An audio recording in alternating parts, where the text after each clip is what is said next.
Illustration number 16 देखो। ये भी सैलरी पेमेंट ऑफ प्रिंसिपल और इंटरेस्ट वाला ही पॉइंट है ये कि contractual cash flow test fulfil कर रहा है कि नहीं। Loan with interest rate, entity A limited lends entity B INR Indian rupees 5 million का लोन दे रहा है फॉर 10 ईयर्स के लिए। यानी कि ए ने लोन दिया बी को 10 ईयर्स के लिए, यानी कि 5 मिलियन का लोन दिया है बी को। सब्जेक्ट द फॉलोइंग कंडीशन, इस कंडीशंस पे इस जो लोन का जो टर्म्स एंड कंडीशन है ये है। Interest is based on the prevailing variable market interest rate, यानी कि इंटरेस्ट जो है इंटरेस्ट रेट वो प्रिवेलिंग यानी कि प्रचलित क्या जो अभी मार्केट में जो इंटरेस्ट रेट चल रहा है वेरिएबल है, वेरिएबल इंटरेस्ट रेट।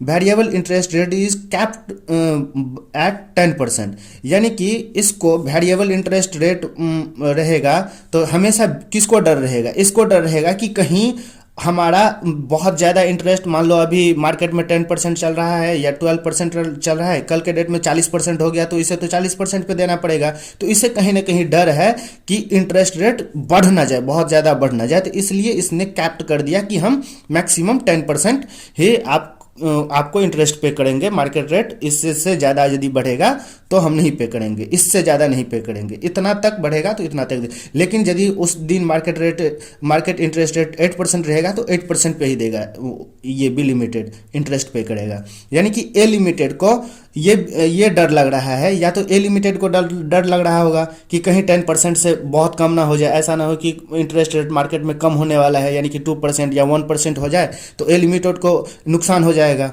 और बढ़ेगा, बहुत ज़्यादा बढ़ने का डर इसे रहेगा, घटने का डर इसे रहेगा, क्योंकि इसे इंटरेस्ट इसे मिलना है। तो ये चाहेगा कि हमारा मार्केट इंटरेस्ट रेट जितना बढ़े उतना हमारे लिए फ़ायदा है, और ये सोचेगा कि मार्केट इंटरेस्ट रेट जितना कम हो वो हमारे लिए उतना प्रॉफिटेबल है। वेरिएबल इंटरेस्ट, इसलिए इसने 10% पे दोनों ने आपस में एग्रीमेंट करके कैप्ट कर दिया है कि हम 10% से मार्केट इंटरेस्ट रेट 10% से ऊपर कुछ भी रहेगा हम इसके ऊपर नहीं जाएंगे। रिपेएबल इन 10 ईयर्स, यानी कि वो जो इंटरेस्ट अमाउंट है, या यहाँ पे ये क्लियर नहीं है कि इंटरेस्ट पर एनुअली मिलते जाएगा या 10 ईयर्स के बाद मिलेगा। यानी कि लोन तो 10 ईयर्स के बाद ही मिलेगा, लोन मिलेगा 10 ईयर्स के बाद, इंटरेस्ट एनुअली मिलेगा। हम ऐसा एज्यूम करेंगे कि इंटरेस्ट एनुअली मिल रहा है और लोन का जो प्रिंसिपल अमाउंट है वो 10 ईयर्स के बाद मिलेगा। Does the loan meets the salary payment principal and interest और कॉन्ट्रेक्चुअल कैश फ्लो कैरेक्टरिस्टिक्स, ये टेस्ट पास मीट कर रहा है, तो हम बोलेंगे हाँ। क्यों? क्योंकि ये रिपेएबल है, रिपेएबल होगा 10 ईयर्स में, यानी कि लोन जो है रिपेएबल होगा और उस पर 10% इंटरेस्ट भी मिलेगा मैक्सिमम।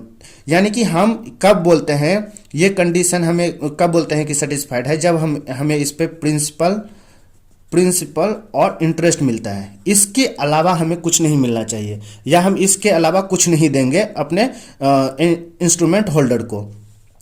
तो यहाँ पे क्या बात किया गया है, प्रिंसिपल तो मिलेगा ही 10 ईयर्स के बाद, इंटरेस्ट भी मिलेगा। हालांकि वो अलग बात है कि इंटरेस्ट जो है वो वेरिएबल है, वो मार्केट पे डिपेंड करेगा, लेकिन ये फिक्स्ड है कि 10% से ज़्यादा नहीं होगा।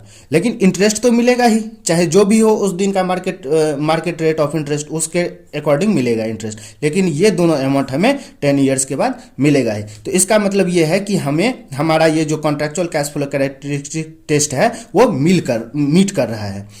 तो आंसर पढ़ते हैं। Contractual cash flow of the both fixed rate instrument, fixed rate चाहे वो फिक्स्ड हो या फ्लोटिंग हो, फ्लोटिंग मानी variable rate of instrument are payment of principal and interest as payment of principal and interest as long as interest reflect consideration for time value of money and credit risk. जैसा कि मैं कई बार discuss करते आ रहा हूँ कि ये जो इंटरेस्ट है, interest time value of money को कंसीडर करेगा, टाइम वैल्यू ऑफ मनी और क्रेडिट रिस्क को कंसीडर करेगा। तो यहाँ पे ये जो इंटरेस्ट रेट डिसाइड किया होगा, तो एंटिटी ए को यदि लगेगा कि हमारा क्रेडिट रिस्क ज़्यादा है बी को लोन देने में, तो वो अपना इंटरेस्ट रेट ज़्यादा हाई करेगा। और यदि ये मान लो इसका क्रेडिबिलिटी इसका अच्छा होगा तो एंटिटी ए इसका इंटरेस्ट रेट कम कर देगा, तो वो क्रेडिट रिस्क देख करके इंटरेस्ट रेट डिसाइड करेगा और अपना टाइम वैल्यू को इसमें इंक्लूड करेगा। Therefore a loan contains combination of fixed and variable, यानी कि लोन जो है कंबाइन कर रहा है fixed and variable interest rate meet the contractual cash flow characteristic, यानी कि contractual cash flow characteristic meet कर रहा है, इसीलिए ये solely payment of principal and interest ही होगा। कॉन्ट्रेक्चुअल कैश फ्लो टेस्ट यहाँ पे मीट हो रहा है तो हम लिखेंगे यस, यानी कि ये कॉन्ट्रेक्चुअल हम लिखेंगे yes, loan meets the solely payment principal and interest और contractual cash flow characteristic test.